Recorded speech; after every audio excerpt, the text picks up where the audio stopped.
Everyone, welcome to PU. This is Rachna Shah, Assistant Professor at Parul Institute of Business Administration. We all are Rachna, here. you're not audible. I'm not audible? One sec. So am I audible? Can you hear me? Yes, sir.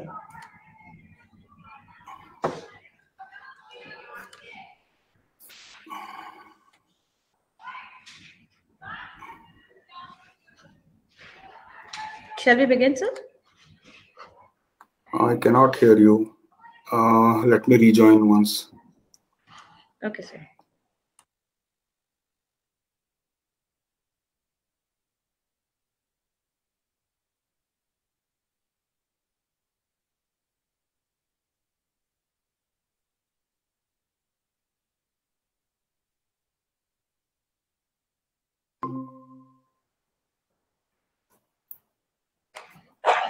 Am I audible now, sir?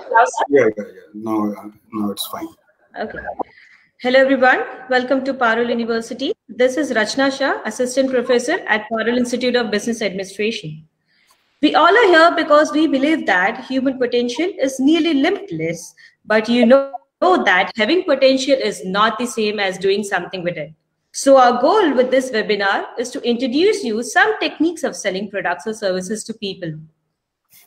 To paraphrase Mr. Bithindra Biswas, today's guest is one such person who has been in this field for more than 16 years. He is currently a business director at Radio Mirchini, handling West Region. He is an alumni of IMA Ahmedabad and PITS. He has a very good experience in sales, marketing research and product management, business analytics, relationship management, and operation management. He also has a deep understanding and wide exposure to various retail industries. He has an experience of working with many renowned companies like ICICI Bank, Tata Steel, Angel Broking Limited. So please help me in welcoming Mr. Bithindra Biswas. Over to you, sir. Yeah. Thank you. Thank you for the nice introduction. I'll first share my screen.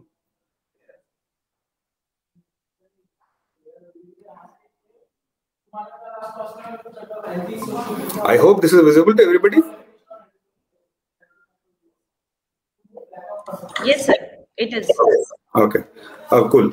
So while we speak about a lot of things today, I'll be trying to cover as much as possible in the limited time that I have. But I would like everybody to be interactive. I want everybody to interact with me, ask questions. I'll also be asking some questions. So maybe if somebody answers, I'll also feel good. And I'll get a feedback that whether everybody is alive, listening, or somebody is sleeping. So I will need that feedback as well. Else maybe bore ho jaunga. So I'll cover a little bit about how sales and marketing has evolved over the years. In fact, I'll try to touch base using some examples which will interest you. So the first slide which I am projecting right now is basically the topic that we'll be covering, how to sell products and services in a ever-changing world.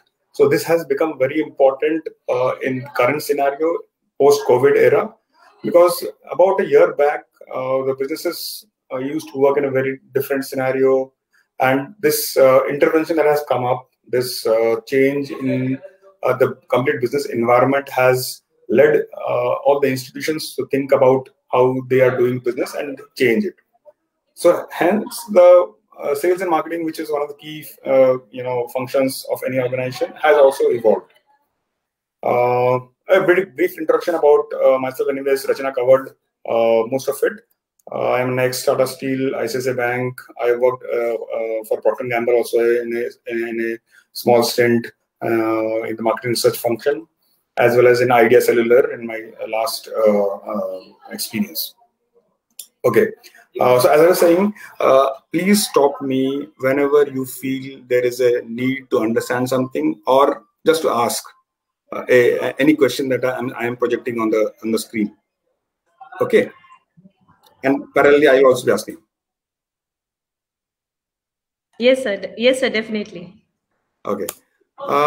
Okay. So the structure of the discussion that we'll be having today will be something like this. So I'll just touch base upon why sales and marketing is an integral part of any businesses. What all businesses, what all functions are there in any business, and how sales and marketing is also a key part of it. Then what are the key types of sales? I'll be touching upon some examples of it and how organizations are doing it. Little bit about how to master the art of selling services or solutions. I'll touch base using relevant experiences as well as covering some examples from the industries based out of India or abroad, so that you get a fair picture about how the business operations happens across the world. I have mentioned a case study, but actually I will be covering quite a few case studies, because that is the way I think you'll understand also better. Okay. So as you all are aware, how does a business run? So a business will run based on some key functions that are operating. Mostly we'll have a finance that takes care of the finances of the organization, the books, what is the profit and loss, what are the expenses, everything. So finance function again is a very critical function of any business. Then we come to HR and admin, which takes care of the people, because any organization is made up of people. The people have their expectations, they have their emotions linked to the organization. So managing all these things is the key job of an HR or admin function in an organization. Marketing, as you may be aware, that is a function which it decides what is the product or service that the organization is offering and how that changes. So basically, marketing is like the brain of an organization, and it will decide upon what are the things, how a product should be sold, the key incentive structure, the product dynamics, everything related to the product. When I'm saying product, it means services for a service-led organization. And then sales. Sales, anyways, is the most key element of any business, because ultimately the money that comes into the business is through sales. So sales is like the legs of an organization. So the salesperson will move to clients, convince clients, and then get business out of them, which will lead to the finances of the organization. Commercial is another function which is very critical. Basically, the commercial function will decide upon the back end of the organization, what are the things that are required, how to reduce costs, how to reduce the daily expenses or the one-time investment that the organization will have. So this is the core that we find an organization to be working with. Now, why sales and marketing is important? That the revenue to run the business is generated by this function, as we all are aware. So it becomes very critical that the sales and marketing of any function, any organization is running to its best possible manner. Because ultimately, if the sales and marketing function is not up to the mark, then how good product I may have, or how good backend I may have, my end result, that is making money, is not served. So this is very critical in that scenario. Also, because right now, as you all are aware, that the economic and geopolitical environment is changing so fast, it has become even more so critical. Because now you see that a product which was relevant, say, about a year or two back, now becomes irrelevant very soon. So how do we sell something new that comes up? That also becomes very important. So this sales and marketing as a function has been very important and has grown much more so in the current scenario. Also, as we have seen, not only in India but across the world also, as we became more aware of the environment, as the ease of doing business improves, as the governments becomes more receptive to ideas and want people to do business. So there are a lot of new organizations that come up. A lot of entrepreneurship develops in that particular environment, and hence competition also increases. So say about 10 years back, Flipkart didn't have any competition in India. It was doing small business. There was no Amazon. There was no Myntra or any other online portal. But right now, with Ajio coming, there are a lot of competition that Flipkart has.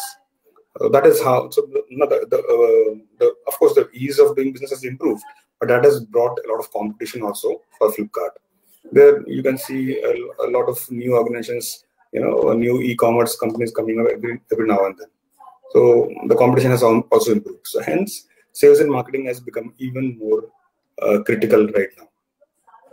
Okay, I'll take a pause here, and I'd like to understand from you if anybody has any query till this point before we move ahead.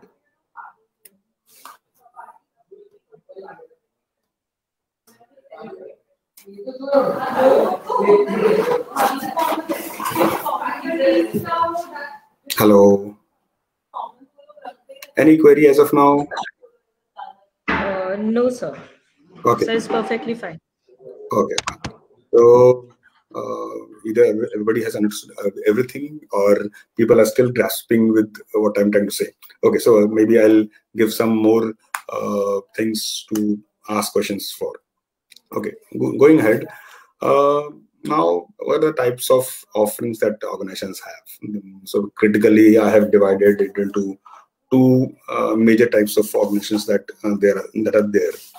One is product-led organizations. So product-led organizations or product-led selling that we call about are like organizations who are critically dependent on the kind of product that they develop. Their core competence is in product development.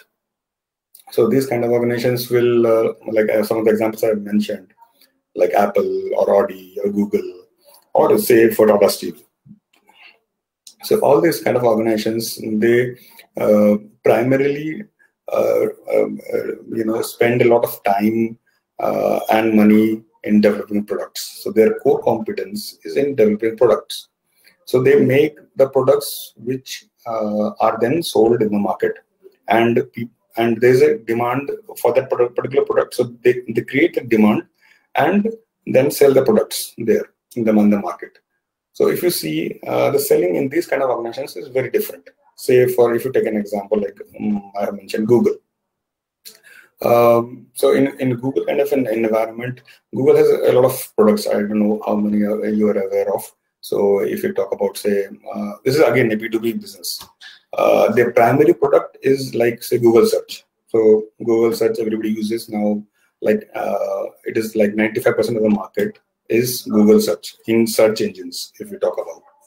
So that is, they have the complete market. Now they offer to their respective clients Google AdWords or any other product that they have or Google search.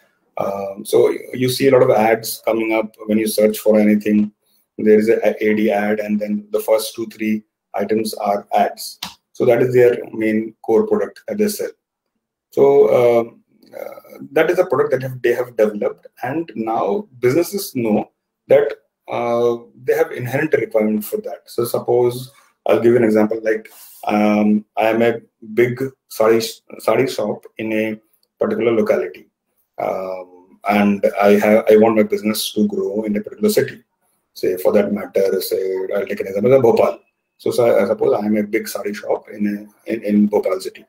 Now I want more people to know about my business and come to my shop.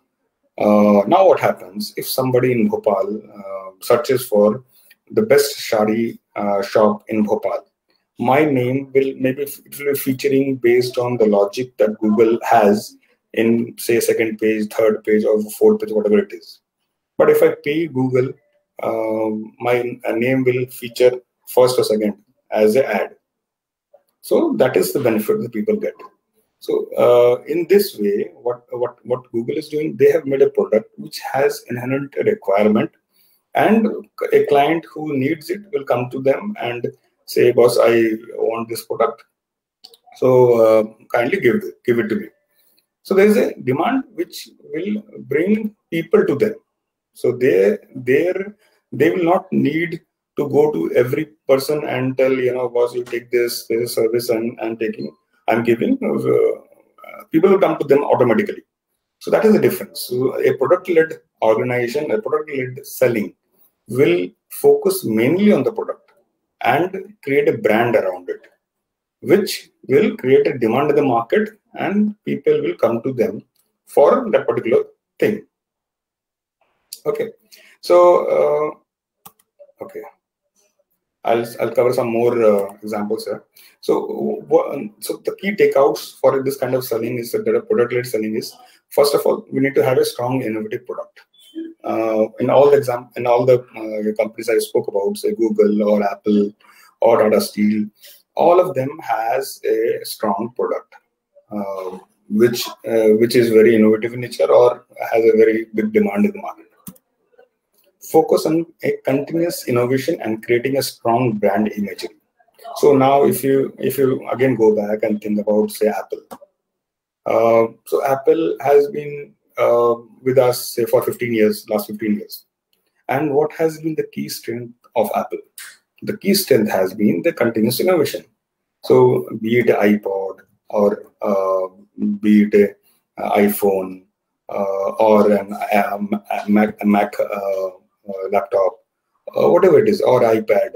So they have been the innovators, and hence there is strong brand imagery along with that people associate. So when we think about or talk about Apple as a brand or as an organization, we have a very high perceived value for it, where people think, okay, Apple means is the best in whatever it is doing.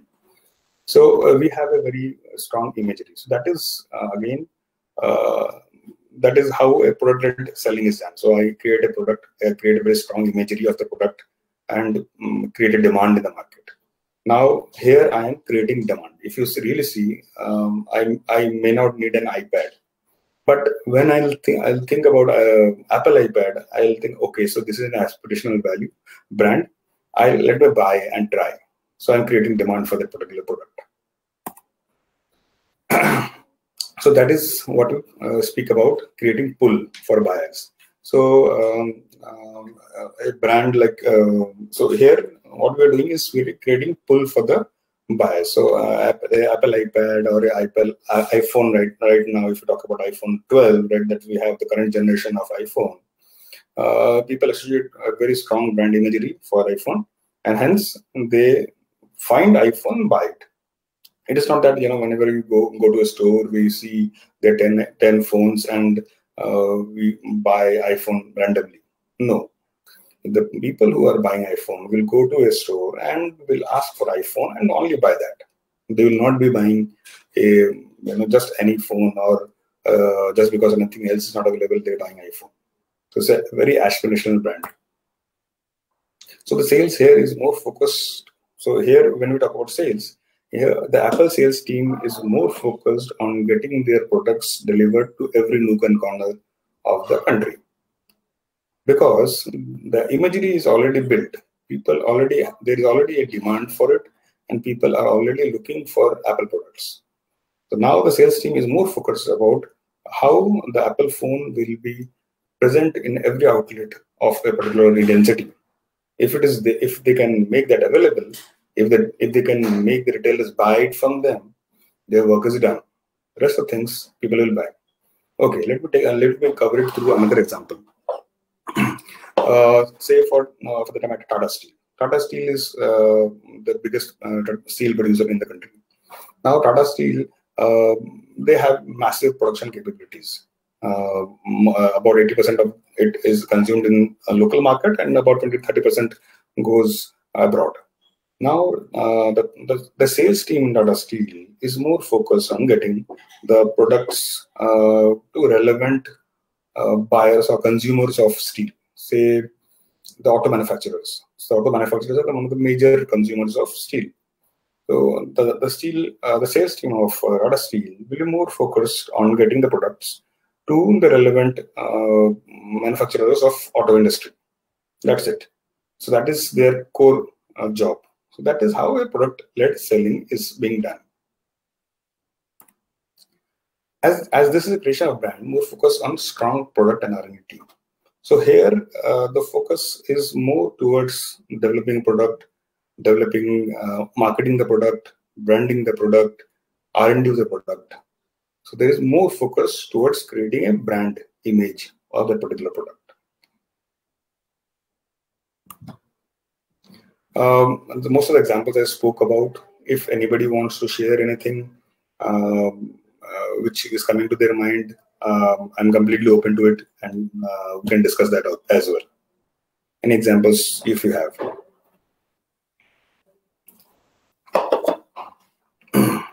Okay, I'll move ahead. Okay, the second type of offering or selling is a service-led selling. Some of the examples I mentioned as Big Basket, Flipkart, Airtel, exactly. I'm not saying that they don't have product. Of course, they also have a product. But I'll clarify in the next slide how their focus on service is leading to business for them.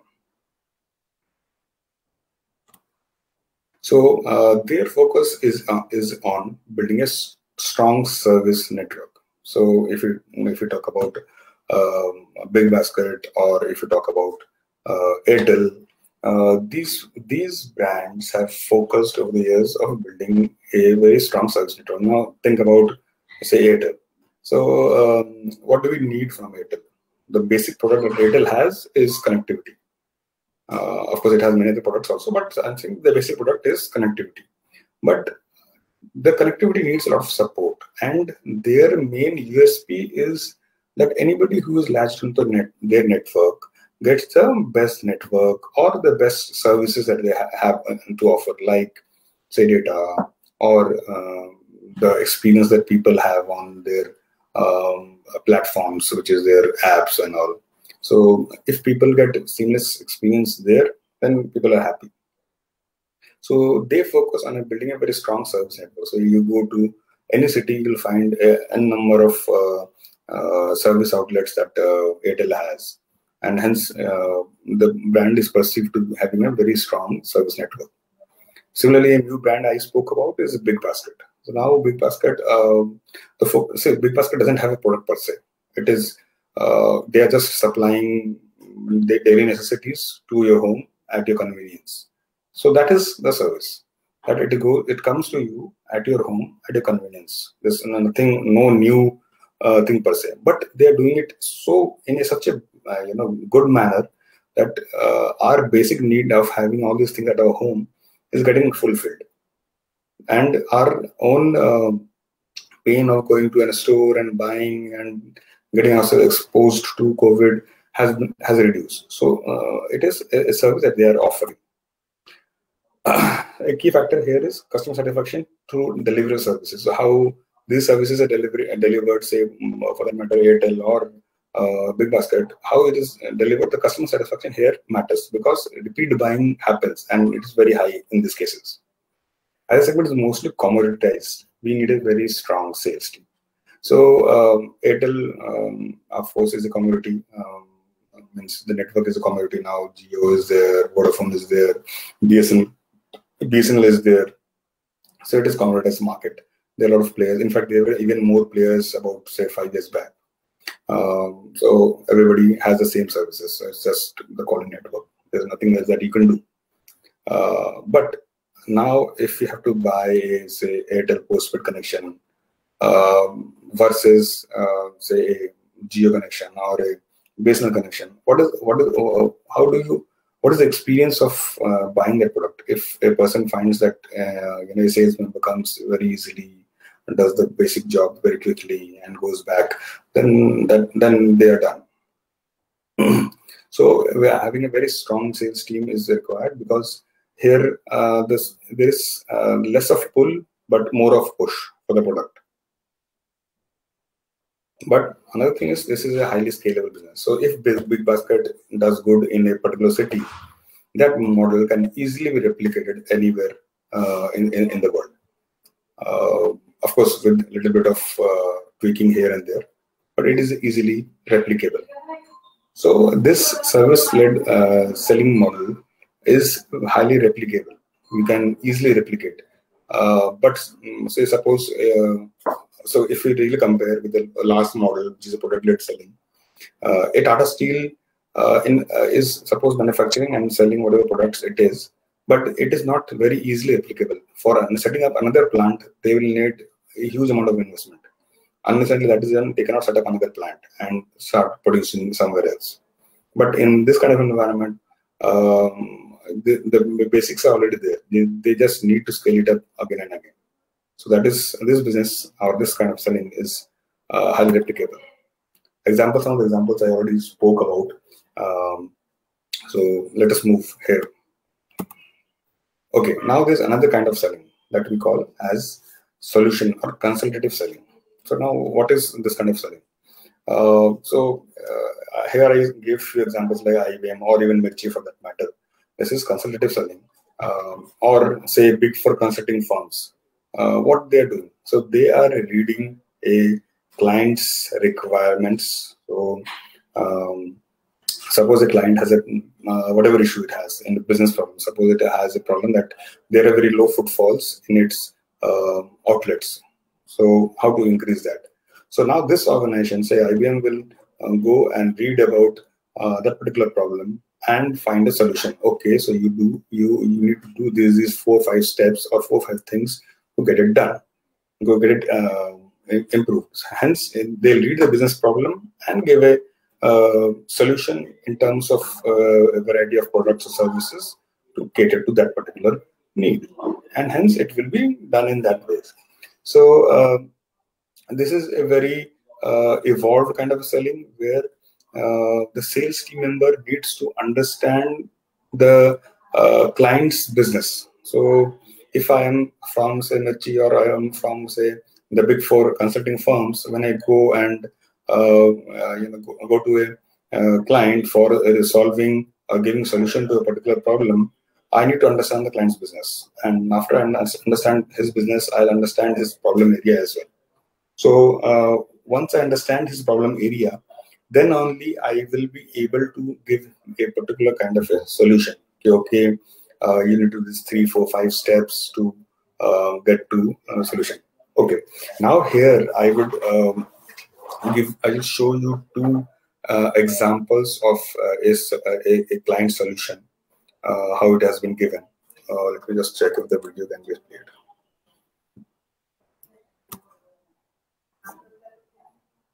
Okay, so I'll just start. If you cannot hear the voice, just let me know. There's a small video of 2 minutes. Just let me know if you're unable to hear that video. Only 3% of Indians regard breakfast as an essential food. A research conducted by Kellogg's concluded that every 3 out of 4 kids skip breakfast. Kellogg's partnered with Radio Mirchi and launched a campaign called Feeding Dreams in order to chase that. The communication focused on the common man and initiated them to pledge to eat breakfast. For each pledge, Kellogg's provided 1 free breakfast to 1 kid in a school. Radio Mirchi and Kellogg's urged people to come forward and pledge for breakfast. The question was, how do we ask people to take the pledge? Radio Mirchi came up with an insight, which was, to make it big in life, one needs to make the right start. The communication was supported by eminent personalities who spoke about how they made the right start of their dreams, and it became a seamless link with breakfast, as it is the first meal of the day. Join us in supporting the cause of Feeding Dreams. एक ऐसा initiative जिससे आपका एक pledge एक बच्चे को breakfast दिला सकता है. We need your support in pledging क्योंकि हमें इकट्ठा करना है 1 million pledges.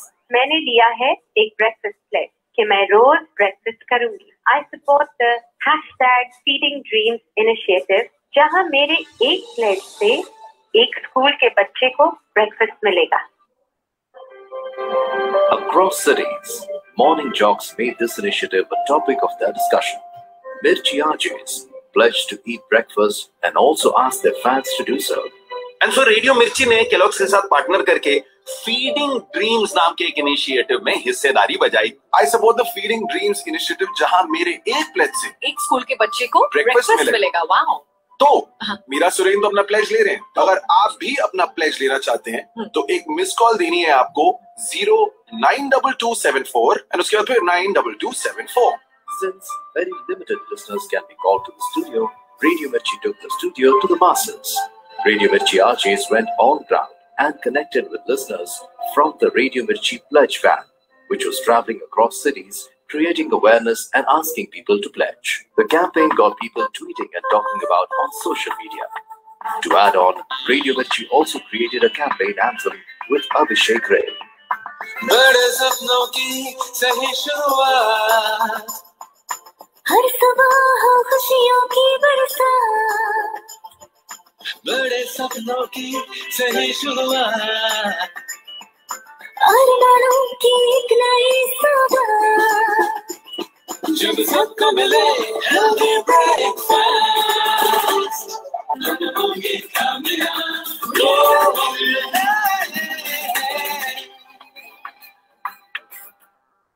This is what Mr. Harpreet Singh from Kellogg's had to say on radio. You know, if you miss breakfast, then the key nutrients that you miss at breakfast are not made up through the other meals in the day. So all in all, Feeding Dreams campaign, which targeted 1 million breakfast pledges, received more than 2 million pledges, and we exceeded it by approximately 250%, breaking the current Guinness Book of World Record for highest number of pledges ever received for a campaign, which stood at 7.47 lakhs.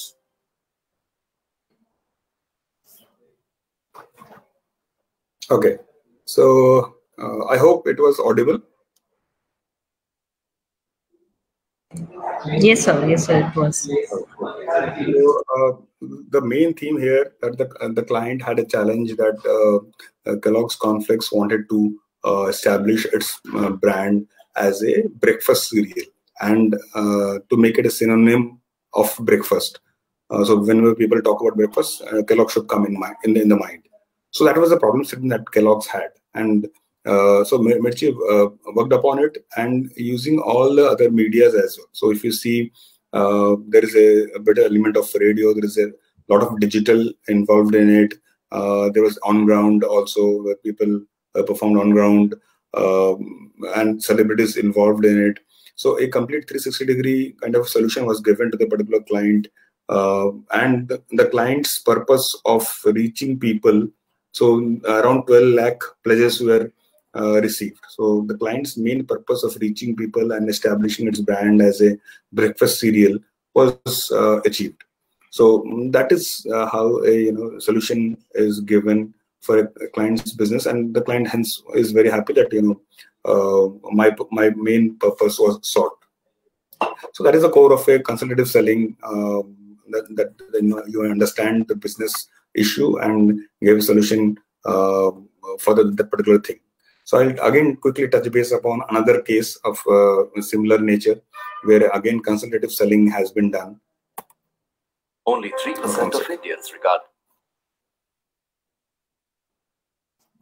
Yeah. One fine morning, when India tuned into its favorite radio channel, Radio Mirchi, they heard something very strange.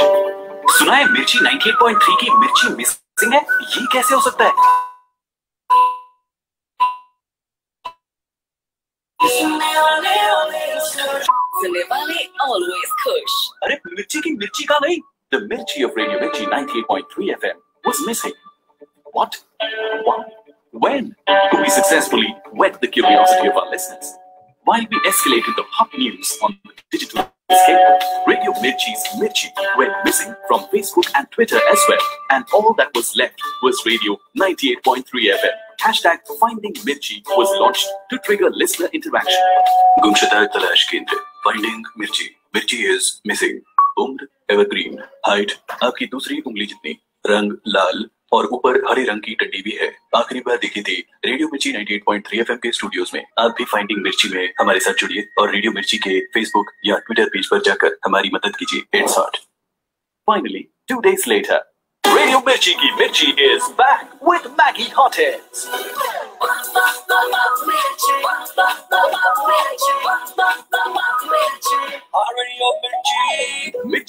खाने वाले always खुश. Maggie Hotheads. 4 new spicy variants launched with the tagline Crazy Mirchi Love. The return of Mirchi with Maggie Hotheads was celebrated in a grand way with hashtag Hotheads Me Mirchi creating about 1 million impressions. Hashtag Hotheads Me Mirchi was trending on top yet again. We even took the Maggie Hotheads launch celebration on ground. People loved the new Maggie Hotheads as much as they enjoyed the spicy Mirchi missing news. The crazy Mirchi love was evident both for Radio Mirchi and Maggie Hotheads. Cool. So, if you really remember, about 4 or 5 years, I think 5 years back, Maggie was banned due to some issues with the government, and it was rendered as a food that is poisonous, and hence it remained banned for about a year or so. And when then decided they came back with this particular launch, Maggie Hotheads. So that time the problem statement was brand has suffered a lot, and when it's coming back, it should come back with a bang. So people should notice that there is something big that is happening from Maggie. So this was the brief that the client had, and to meet this brief, the consultative selling team, what they did was they thought about, first of all, it needs to be a big bang. People should take a note of it. So then Mirchi had this particular campaign where they removed Mirchi from the whole radio station. In fact, across India, they removed Mirchi. So people started talking about where did Mirchi go. And obviously, people will think about why, how come Mirchi, which is the brand image for Radio Mirchi, how come it go away? And there was a lot of, hoo-halla around it. There was print ads, outdoors made around it. Everybody in the city started talking about where did Mirchi go, where did Mirchi go. It started trending in digital platform as well. So this gave the client enough room for getting enough eyeballs for its brand. And now then, and after 2 days, when it was revealed that Mirchi has been found in Maggie Hotheads, so the brand collaboration was so strong that there was a lot of positive vibes going around Maggie for that particular launch. The client was very happy. People across the country were talking about Maggie Hotheads as well as Mirchi. How so here the innovation that Mirchi brought to the campaign helped Maggie to rebrand or relaunch its product. So that is how a consultative selling is there. Of course, there's a lot of ideation also involved in this particular campaign, but the key problem segment that Maggie had, that they should launch with a bang, that was fulfilled through this kind of a selling. Okay, so this was another interesting example which I wanted to share with all of you, so that you get a gist about how a particular problem statement of a client can be looked into by an innovative way. The solution can be given in an innovative way. Okay. Now, so this is the last phase. I'll not take much of your time. This is the last phase. So how has the world changed due to the COVID? As we all know that a lot of businesses have been impacted due to COVID. So the businesses which has quickly adapted in this new environment, they have survived. I don't know how many of you have noticed that there were many businesses which during this phase changed their main source of income to something else so that they can sustain. But that is again a very smart move, so that they can take care of this challenging environment right now and continue focusing on their main goal for the long run. This time, many businesses diversified into some of the newer businesses as well as their main businesses ran into tough phases. If you see for the first 8 or 9 months, say the restaurant business, the movie and entertainment business was impacted heavily. The travel and tourism was impacted heavily.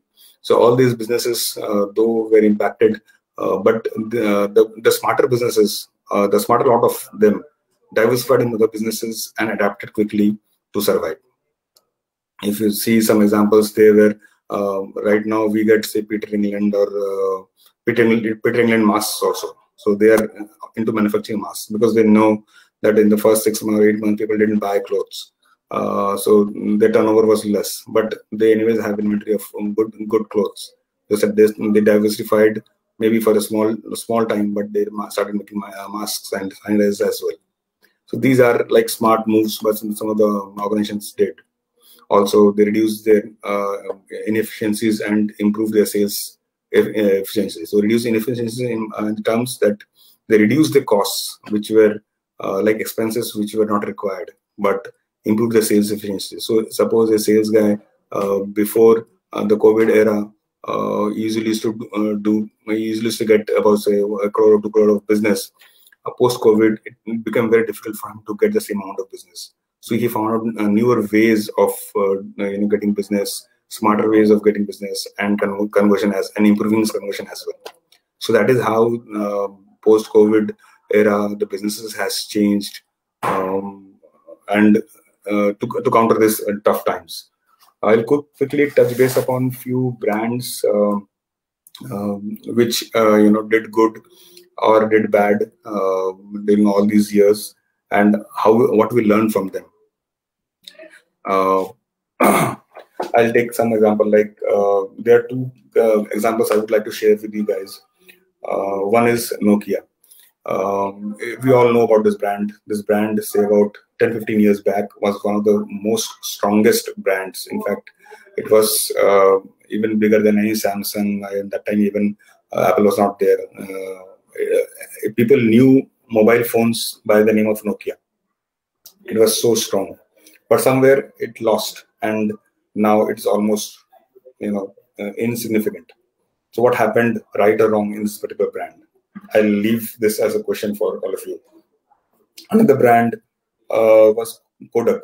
So Kodak was one of the biggest manufacturers of cameras, the analog cameras that we used to have around 15-20 years back. But then when the digital cameras came into the picture, Kodak was not there. Right now, if you see, Kodak has a very insignificant share in the overall scheme of things if you really look into what has happened, what went right or what went wrong. Another brand I want to talk about here is IKEA. I think most of you must have heard about it. IKEA, right now, I think in India it's present only in Hyderabad, one store, though they are about to reach many more cities. IKEA as a brand is a very old brand in the international forum, but came in India recently. Is a very strong brand, and is again a product-led organization where they have very strong products which cater to very specific needs of people. That is dismantleable or easily removable furnitures. So they make very beautiful furnitures which can be easily carried to one place or other. They have again, it's a very long story. So they make very smart outlets which are a little bit away from the city, where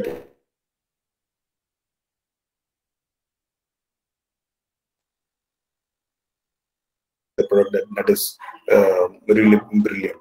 So there's another brand I want to speak about. So these are a few things I'll leave you guys with to ponder and think about.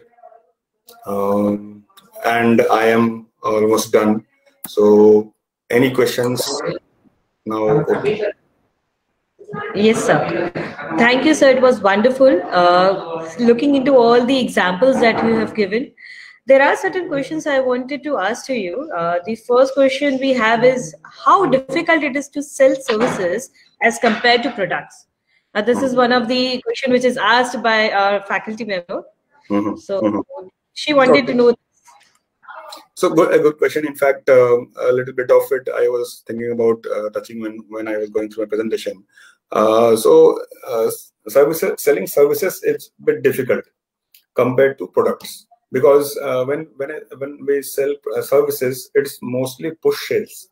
So like Airtel postpaid connection. So Airtel postpaid connection, people know it is there. So there's very less amount of difference between a Airtel postpaid connection and a Jio postpaid connection or BSNL postpaid connection. So the difference, most of the people will not know. So here, the sales team makes an impact by reaching more number of people, making good presentations, making an impact by being on the place of the client and making him understand why it is better and selling it. Versus a product selling where I don't think anybody needs to be sold an Apple product. It's just that I have to make sure the product is available. Or even for that matter, say Tata Steel. I need not tell anybody about buying steel from Tata Steel. It's just that I have to make sure that thing is available at most of the distribution places, most of the places. If people have a requirement, they will anyways buy it. Whereas selling services is always far more difficult. Hence, I also spoke about consultative selling. So consultative selling is also in that particular sphere only, where the client might not know that he has a requirement, and most of the times the requirement is generated. So generating a requirement needs a lot of effort, making the client understand why it is needed, how will it impact his business, and then giving him a solution which actually will help him in the future. So that ways it is very different from product selling, and is more engrossed kind of a selling, where sales team member needs to be adapted to the changing environment, needs to know his product very well, needs to know the client very well, and then do the selling. I hope I answered. Yes, sir, definitely, sir. So there is one more question I have is here. How do you manage to keep listeners glued to listen to your voice without seeing them? Now, this is one of the things that we always have, when we are selling a product or services in this world. So this is something I would like to hear from you, sir. So I'll talk about radio per se. So in the radio, the main product that we have is the shows that happen over the radio medium. So there is a morning jock who does a morning show. There's an evening jock who does an evening show, and then there's music in between, and things happen. So for a person who is doing that particular show, say morning jock or evening jock, he doesn't see his listeners. He doesn't know who his listeners are. The complete city is listening to that particular show. For him, it's of course it's an art that he has the perceived image of his listener in his mind while he's talking to the mic, as if he's talking to all the people in the particular city. So of course that is an art which he develops over years, and with a lot of training that we impart. Definitely, sir. That is also one of the questions that always went in my mind, that how do radios sell their services? Okay, so we have one more question here. Do you believe that marketing attracts selling, or both are different ball games? Mm-hmm. No, so this is actually a very important point. So marketing is like the step just before sales. Marketing is what will make my brand or my product more attractive for a salesperson to be able to sell it. So if I give an example of say telecom. So telecom, when a sales guy goes to sell, say, a data pack or a postpaid connection, how will he be able to sell it easily? The marketing guy will think about, okay, so for making a sales guy to be easily able to sell a product, I should say brand my product. I should say advertise about it a little bit more, so that people already know beforehand that Airtel brand is present. I'll give some more offers in that particular product, so that it is more attractive, and the salesperson can easily sell it. So the marketing guy will make the product more attractive and easily sellable for a sales guy to go ahead and sell it. Yes, sir. Definitely, sir. That's true. So there is one question. Sales job involve much pressure. Still, you recommend it? Yes. Why? Okay. So if you really look into any organization, in the country or abroad. We all think about being a CEO of an organization. That is the ultimate goal that a MBA graduate will have. If you really look into all the companies, the CEO has been who has done sales at some point of his career. Now this gives it's like if you really want to grow, sales is the critical thing, because what is business? If I have to understand business and grow in a business, I need to know how much of money I have to make so that I am profitable. And to know that how much of money I have to make to be profitable, I need to know sales. It's like we are doing it every day. Now it's just that you have to do it consciously so that we make money for the company and hence make the company grow. And if I am adding value to the company, my company, then the company knows where to invest money and I'll grow faster. So it is very critical, and mostly the sales guys are the guys, or the marketing guys are the guys who grow faster in an innovation. Yes, sir. Sir, one more question. Why is competitive market technology selling services is so important? So again, as I said, the market has already become very competitive, and innovation, even though we say creating blue ocean strategy, create new products, but it's not that easy. Creating a new product or a new service at this moment may not be that easy. But we already have ample opportunities where in an existing market we can get the services perfect and create more business. Like if you take an example, Big Basket is a business which we all knew that there's a requirement that we need groceries at our home. We knew it 20 years back or 30 years back also. But there's somebody who thought about it and made it into a business model, and hence that particular demand has been fulfilled. And there's a complete business model out of it. Whereas it's not a rocket science. Everybody knows that if I get my groceries at home, I'll be very happy. But there's somebody who thought about it and made a business around it. It's not always that we need to innovate to create a business.